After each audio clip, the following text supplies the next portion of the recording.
பூசம் நட்சத்திர தோஷங்களை போக்கும் எளிய பரிகாரங்கள்.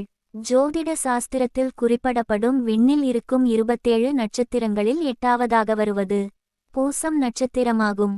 27 நட்சத்திரங்களில் பிறக்கும் போது நட்சத்திரத்தின் நட்சத்திர பாதங்கள் காரணமாக சிலருக்கு தோஷங்கள் ஏற்படுகிறது.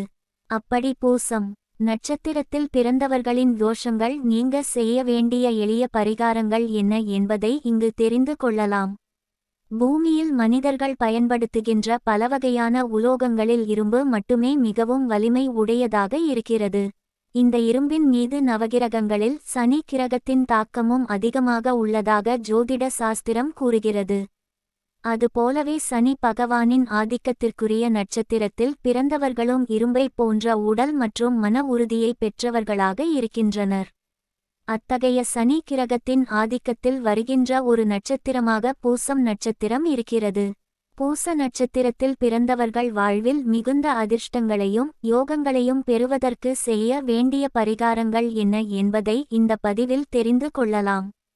பூசம் நட்சத்திரத்தின் முதலாம் பாதம் தாய்மாமனுக்கும், 2 மற்றும் 3ஆம் பாதம் பெற்றோர்களுக்கு துன்பமும், 4ஆம் பாதம் தோஷமற்றதும் ஆகும். 2ஆம் பாதமும் கடக லக்னமும் கூடிய ஆண்குழந்தை தந்தைக்கு கண்டத்தை ஏற்படுத்தும். இரவு நேரங்களில் பிறந்த பெண்குழந்தையால் தாயாருக்கு கெடுதி ஏற்படும். இதற்கு பரிகாரமாக பசுவை தானம் செய்ய வேண்டும். இந்த நட்சத்திரத்தில் பிறந்தவர்கள் தட்சிணாமூர்த்தியையோ ஹயக்ரீவரையோ வழிபட்டு வருவது நன்மையை உண்டாக்கும். 27 நட்சத்திரங்களின் வரிசையில் 8வதாக வரும் நட்சத்திரம் பூசம் நட்சத்திரம்.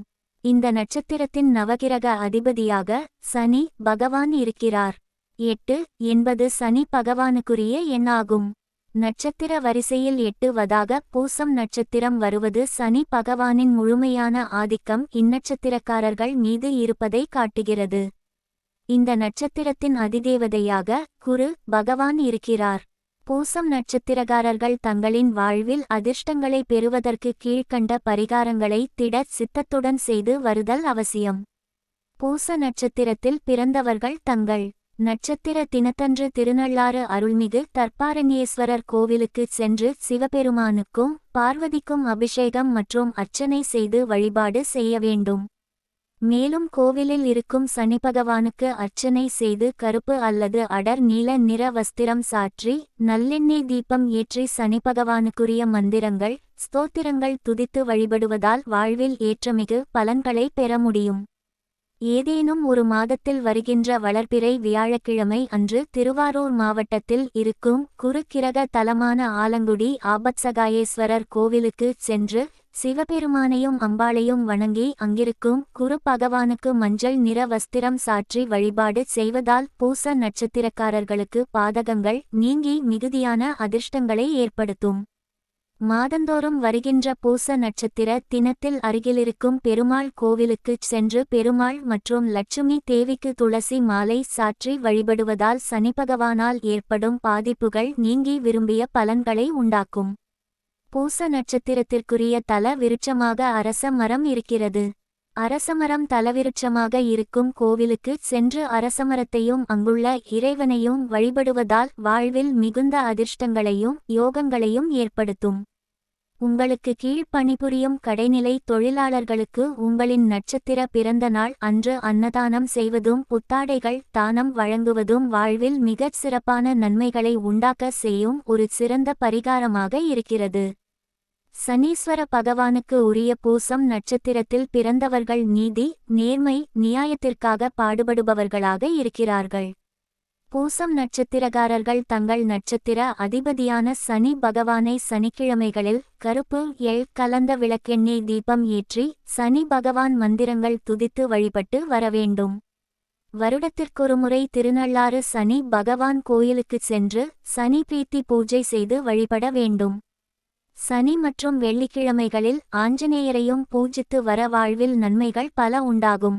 தினமும் நீங்கள் காலை உணவை சாப்பிடும் முன்பு உணவிலிருந்து கொஞ்சத்தை எடுத்து காகங்களுக்கும் சாப்பிட்டு முடித்த பின்பு உணவின் மீதத்தை தெரு நாய்களுக்கு வைப்பது சனி தோஷத்தை போக்கும். சனிக்கிழமைகளில் துறவிகள் யாசகர்களுக்கு உங்கள் சக்திக்கேற்ப அன்னதானம் மற்றும் பொருள் தானம் செய்யலாம். உங்கள் வீடுகளில் நறுமணமுள்ள மலர்கள் பூக்கும் செடிகளை வளர்ப்பதால் இறையாற்றல் உங்கள் வீடுகளில் நிறையும். கடின உழைப்பிற்கு பெயர் பெற்ற விலங்குகளான கழுதைகளுக்கு உணவளிப்பதால் உங்களுக்கு ஏற்பட்டிருக்கும் அனைத்து தோஷங்களும் நீங்கி செல்வச் செழிப்பு உண்டாகும். 27 நட்சத்திரங்களில் 8ஆவதாக வரும் பூசம் நட்சத்திரம் கால புருஷ இராசியான மேஷத்திற்கு 4ஆம் இராசியான கடக இராசியில் இடம்பெறும் நட்சத்திரமாகும். இதன் நட்சத்திராதிபதி சனி. இதன் அதிதேவதை பிருகஸ்பதி என்ற வியாழ பகவான். இதன் விருட்சம் அரச மரம். பூச நட்சத்திரத்தில் பிறந்தவர்கள் வியாழக்கிழமை அன்று நவக்கிரகத்தில் இருக்கும் குரு பகவானுக்கு பாலபிஷேகம் செய்து மஞ்சள் ஆடை அணிவித்து மஞ்சள் நிறப்பூக்களால் அர்ச்சித்து வழிபட்டு வருவதன் மூலமும் அரச மரங்கள் நடுவதன் மூலமும் அரச மரங்களுக்கு நவதானியம் ஊற வைத்த நீரை ஊற்றி வருவதாலும் வாழ்வில் எல்லா நலமும் வளமும் பெற்று மேன்மை அடையலாம். கடக இராசிக்கு பூர்வ புண்ணிய இராசியாக செவ்வாயின் ஆதிக்கம் உள்ள விருச்சிக இராசி வருவதாலும் அங்கு கேது உச்சம் பெறுவதாலும் இவர்கள் தங்கள் பரிகாரங்களை முருகன் கோவில்களில் செய்வது சிறப்பு. பூச நட்சத்திரத்திற்கு சம்பத்து தாரா நட்சத்திரங்கள் ஆயில்யம் கேட்டை ரேவதி ஆகும். இவை இடம்பெறும் இராசிகள் கடக இராசிக்கு 1, 5, 9 என்ற தர்மத்திரிகோண இராசிகளாக வரும். எனவே பூச நட்சத்திரத்தில் பிறந்தவர்கள் ஆயிலிய நட்சத்திர நாளில் அருகில் இருக்கும் முருகன் கோவிலுக்கு சென்று முருகப்பெருமானுக்கு அல்லது கோவிலில் இருக்கும் நாகர் சிலைகளுக்கு பாலபிஷேகம் செய்து பட்டு துண்டு அணிவித்து நெய்தீபம் ஏற்றி வழிபடுவதன் மூலமும் கோவிலில் விளக்கு ஏற்ற பயன்படும் விளக்குத்திரிகளை உபயம் அளிப்பதன் மூலமும் நல்ல உடல் நலம் மன பலம் ஏற்படும். கேட்டை நட்சத்திர நாளில் அருகில் இருக்கும் முருகன் கோவிலுக்குச் சென்று முருகப் பெருமானுக்கு பன்னீர் அபிஷேகம் செய்வித்து பச்சை பட்டு அணிவித்து முருகனிடம் இருக்கும் வைரவேல் அல்லது வஜ்ரவேலுக்கு சந்தனம் குங்குமம் வைத்து வழிபட்டு வருவதாலும் ஊரில் இருக்கும் காவல் தெய்வங்களுக்கு சிவப்பு ஆடை அணிவித்து சிவப்பு நிற மலர்களால் கட்டிய மாலை சாற்றி நல்லெண்ணெய் தீபம் ஏற்றி வழிபட்டு வர புத்தி பலம் பெருகும். பெற்றோர்களுக்கு பிள்ளைகளால் நன்மை இன்பம் ஏற்படும். குழந்தை வரம் வேண்டுவோருக்கு புத்திர பாக்கியம் கிடைக்கும். இஷ்ட தெய்வ அருள் கிடைக்கும். மந்திர சித்தியும் ஏற்படும். ரேவதி நட்சத்திர நாளில் அருகில் இருக்கும் கோவிலுக்குச் சென்று நவக்கிரகத்தில் உள்ள சனிபவானுக்கு இளநீர் அபிஷேகம் செய்வித்து நீல நிற ஆடை அணிவித்து மல்லிகைப்பூ மாலை சாற்றி இலுப்பை எண்ணெயில் விளக்கேற்றி வழிபட்டு வர முன்னோர்கள் வழியில் இருந்த தோஷங்கள் விலகும். தந்தை வழி உறவுகளின் அன்பும் ஆதரவும் கிடைக்கப்பெற்று வாழ்க்கை மேம்படும். நல்ல குருமார்களின் தொடர்பும் ஆதரவும் கிடைக்கும். வெளியூர் பயணங்களால் நன்மை, உயர்கல்வியில் மேன்மை, சமூகத்தில் புகழ் பாராட்டு பெறுதல் போன்ற நட்பலன்கள் ஏற்படும். பூச நட்சத்திரத்திற்கு க்ஷேமம் என்ற நட்பலன் தரும் நட்சத்திரங்கள் பூரம், பூராடம், பரணி ஆகும். இவை இடம்பெறும் இராசிகள் கடக இராசிக்கு ஜூன் 2, 10 என்ற கர்மத்திரிகோண இராசிகளாக வரும். எனவே பூசத்தில் பிறந்தவர்கள் பூரம் நட்சத்திர நாளில் அருகில் இருக்கும் அம்மன் கோவிலுக்குச் சென்று அம்மனுக்கு சிவப்பு நிற பட்டாடை அணிவித்து மல்லிகைப்பூ மாலை சாற்றி நெய்தீபம் ஏற்றி வழிபட்டு வருவதாலும் நவக்கிரகத்தில் இருக்கும் சுக்கிர பகவானுக்கு பன்னீர் அபிஷேகம் செய்வித்து வெண்பட்டு ஆடை அணிவித்து வெண்தாமரை மாலை அல்லது மல்லிகைப்பூ மாலை சாற்றி நெய்தீபம் ஏற்றி வழிபட்டு வர பொருளாதார தடை நீங்கி தன வரவு மேம்படும். குடும்பத்தில் உறவினர்களிடையே அன்பும் ஒற்றுமையும் நிலவும். குடும்பத்தில் செல்வாக்கும் சொல்வாக்கும் பெருகும். பூராடம் நட்சத்திர நாளில் அருகில் இருக்கும் சிவன் கோவிலுக்குச் சென்று நந்தியம் பெருமானுக்கு பாலபிஷேகம் செய்து நந்தியின் கொம்புகளில் மல்லிகைப்பூ மாலை சுற்றி வழிபட்டு வந்தாலும் அல்லது அருகில் இருக்கும் பசு மடத்திற்குச் சென்று அங்குள்ள பசுமடத்தை பராமரிக்கும் பணியாளர்களுக்கு இயன்ற பொருளுதவிகள் செய்வதன் மூலமும் நோய் நொடிகள் நீங்கும். கடன், எதிரித் தொல்லைகள், வம்பு வழக்குகள் தீரும். பரணி நட்சத்திர நாளில் அருகில் இருக்கும் அம்மன் கோவில் அல்லது துர்கை கோவிலுக்குச் சென்று பால் மற்றும் தயிர் இவற்றால் அபிஷேகம் செய்வித்து அகல் விளக்கில் நெய்தீபம் ஏற்றி வழிபட்டு வர செய்தொழில் வியாபாரம் உத்தியோகம் இவற்றில் மேன்மை ஏற்படும். பூச நட்சத்திரத்திற்கு எல்லா வகையிலும் நன்மை மேன்மை அளிக்கும் சாதகத்தாரா பலன் தரும் நட்சத்திரங்கள் ஹஸ்தம், திருவோணம், ரோகிணி ஆகும். இவை இடம்பெறும் நட்சத்திரங்கள் கடக இராசிக்கு ஜூலை 3, 11 என்ற காமத்திரிகோண இராசிகளாக வரும். எனவே பூசத்தில் பிறந்தவர்கள் ஹஸ்தம் நட்சத்திர நாளில் அருகில் இருக்கும் பிள்ளையார் கோவிலுக்குச் சென்று பிள்ளையாருக்கு பால் மற்றும் இளநீர் அபிஷேகம் செய்வித்து வெற்றிலை பாக்கு தேங்காய் பழம் படைத்து பக்தர்களுக்கு அரிசிப்பொரி உருண்டை தானம் அளிப்பதன் மூலமும் கோவிலின் இளைய பூசாரிக்கு தாம்பூலம் தட்சிணை கொடுத்து அவரிடம் ஆசி பெறுவதன் மூலமும் திட்டமிட்ட காரியங்களை திட்டமிட்டபடி செய்து அதில் வெற்றி பெறலாம். வாழ்வில் சுய முன்னேற்றத்திற்காக எடுக்கும் முயற்சிகள் வெற்றி அடையும். போட்டி தேர்வுகளில் சாதகமான முடிவுகள் கிடைக்கும். இளைய சகோதர சகோதரிகளின் அன்பும் ஆதரவும் சிறப்பாக இருக்கும். அலுவலகத்தில் நிர்வாக திறமை மேம்படும் மதிப்பு மரியாதை கிடைக்கும். திருவோண நட்சத்திர நாளில் அருகில் இருக்கும் பெருமாள் கோவிலுக்குச் சென்று பெருமாளுக்கும் தாயாருக்கும் பாலபிஷேகம் செய்வித்து நீல நிற பட்டாடை அணிவித்து துளசி மாலை சாற்றி நல்லெண்ணெய் தீபம் ஏற்றி வழிபடுவதன் மூலமும் கோவிலுக்கு வரும் சுமங்கலி பெண்களுக்கு மஞ்சள் குங்குமம் மற்றும் தாலிக்கயிறு இவற்றை தானம் செய்வதன் மூலமும் திருமண தடைகள் அகலும். தம்பதிகளுக்குள் அன்பும் ஒற்றுமையும் பெருகும். இல்லற வாழ்வில் இன்பம் சேரும். ரோகிணி நட்சத்திர நாளில் அருகில் இருக்கும் பெருமாள் கோவிலுக்குச் சென்று பெருமாளுக்கு பால் தயிர் இவற்றால் அபிஷேகம் செய்வித்து வெண்ணிற ஆடை அணிவித்து சந்தன காப்பு சாற்றி நெய்தீபம் ஏற்றி வழிபட்டு வருவதன் மூலமும் ஸ்ரீகிருஷ்ணர் சந்நிதியில் கிருஷ்ணருக்கு வெண்ணெய் சாற்றி பால் பாயாசம் படைத்து நெய்தீபம் ஏற்றி வழிபட்டு கோவிலுக்கு வரும் பக்தர்களுக்கு வெண்ணெய் தானம் செய்து வருவதன் மூலமும் எண்ணங்கள் யாவும் பலிதமாகும்.